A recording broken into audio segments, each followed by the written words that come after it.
You didn't come here to fit in, you came here to remember.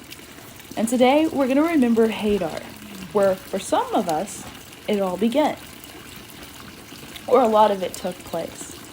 Hadar, also called the cosmic heart of our universal time matrix, also called Beta Centauri. So in this video, we are going to cover the origins and seeding, the basics, the beings of Hadar, Starseed traits, healing imprints, galactic history of Hadar, Starseed mission, cosmic role, and Hadar today. Okay, so here's a picture of Centaurus. It is part of the Centaurus constellation. Is neighboring Alpha Centauri. Here's like a close-up of Beta Centauri. So let's get into the origins and seedings. So a lot of Beta Centauris can tie their ancestors back to Andromedans, the Lyrans, the Sirians, and then later on in their history, the Pleiadians, especially after the invasion, which I'll get into. So Lyran lines, so feline and avian type beings inhabit Beta Centauri, okay? So they infused courage, creative spark, and exploratory fire into their DNA, and you got the Andromedan lines, which brought crystalline DNA templates and harmonic intelligence to the Beta Centaurians, and you got Syrian citation lines, so the dolphin and whales, which added joy and emotional depth and collective unity into their DNA templates. And then later on, the Pleiadian councils established family, community, and relational codes after the main seeding. So here's some pictures of the Beta Centaurians, and they're gonna look very different, you know. Let me just say that, like, I digress, honestly.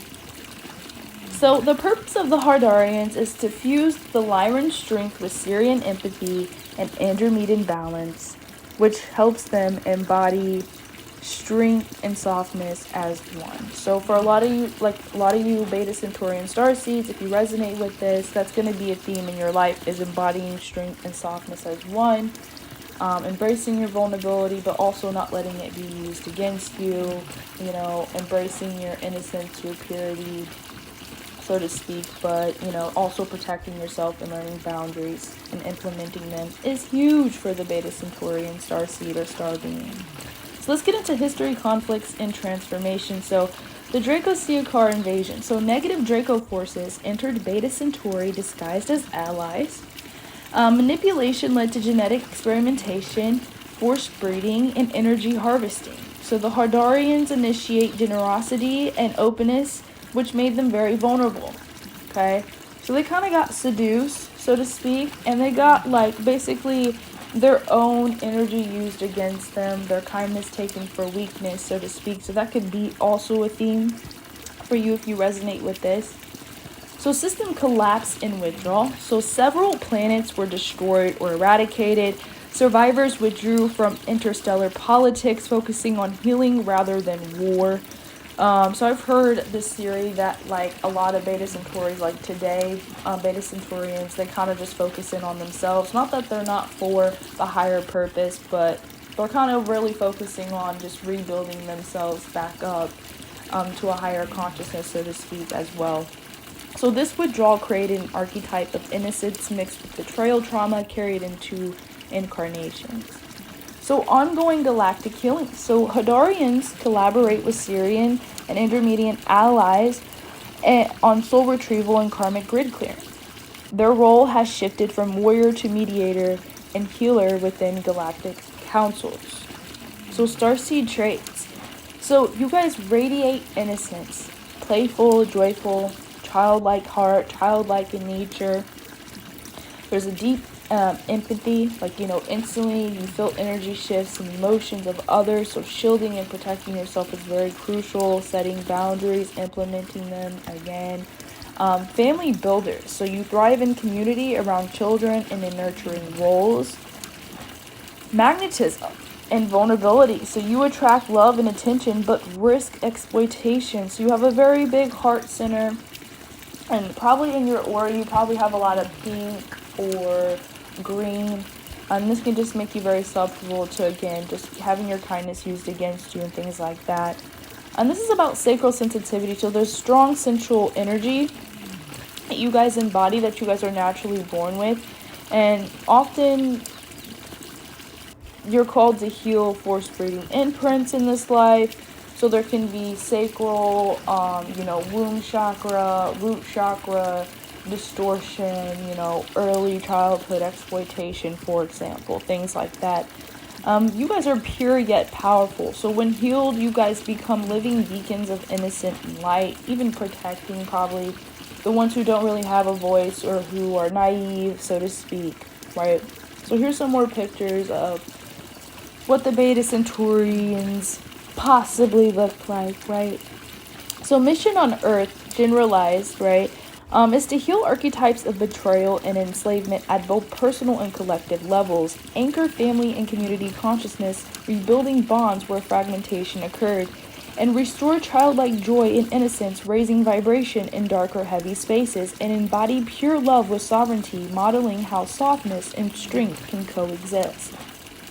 Healing pathways. So healing imprints is betrayal, so trust, learning discernment without losing openness. Victim, so clearing the victimhood, programming, so understanding that you are sovereign and stepping out of exploitation cycles, really. Choose yourself. Dependency, over power, right? So balancing empathy with autonomy, right? Sacral clearing, healing abuse and force breeding memories. Joy codes, reclaiming that childlike spark that uplifts others in yourself and embodying it, right? And embracing it without joy, but without judgment. So present day Hadar. So Hadar was created as a lower dimensional offshoot of Alderaan, as they say. It was a school for practicing divine love in physical form. Maybe that's why it's nicknamed the Cosmic Heart. Originally fifth dimensional, it dipped into third dimensional frequency during its dark era, but has since returned to 5D and is preparing for 7D ascension. Present day Hadar. So homes are now built 20 feet above the ground using levitation fields, a legacy of the invasion years when beings were dragged from ground level houses. Technology is minimal and nature aligned. After being harmed by tech misuse, Hadarians prefer what Source provides over artificial tools. So after learning the hard way from the Draco-Seokar invasion, they're like, we're going to go back and do it simple, right? So liberation and rebuilding.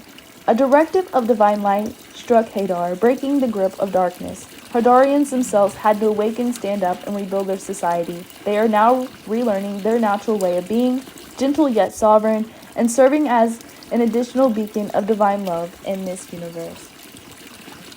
So the essence of the Hadarians. Beings of Hadar are gentle yet resilient.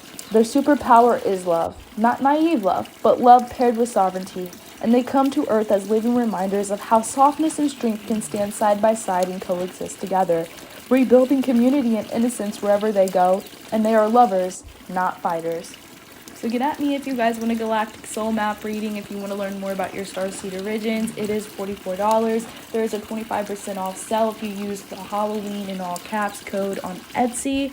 And then also, if you want an energetic tune-up, I offer the Zeta Seals Metatronic Reversal Clearing in MP3 form. It's $33. It will be sent to your email. Just email me. That's also offered on my coffee, which is all in my description and things like that. Thank you guys so much for supporting me. I love you guys so much. Omni-love, absolute healing.